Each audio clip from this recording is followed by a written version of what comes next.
ருசியான சுவையான lunch box recipe கருவேப்பிலை சாதம் எப்படி செய்யலாம் பார்க்கலாம் வாங்க. இப்போது கருவேப்பிலை பொடி செய்யறதுக்கு கடலைப்பருப்பு, உளுத்தம்பருப்பு, வெந்தயம், மிளகு, ஜீரகம் இதை நல்லா வறுத்துக்கலாம்.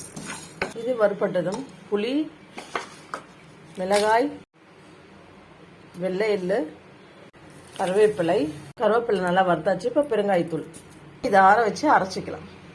இதில் கல்லுப்பு கொஞ்சம் சேர்த்து அரைச்சிக்கலாம். இப்போது கருவேப்பிலை பொடி ரெடி ஆயிடுச்சு. இப்போது கடாயில் எண்ணெய் ஊற்றி கடுகு போடலாம்.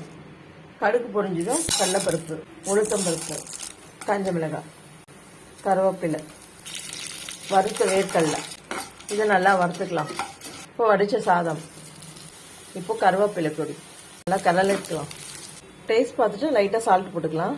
இது மேலே டேஸ்ட்டுக்கு கொஞ்சம் நெய் விட்டுக்கலாம். ஹெல்தியான கருவேப்பிலை சாதம் செஞ்சு சாப்பிட்டு பார்த்துட்டு எனக்கு கமெண்ட் பண்ணுங்கள்.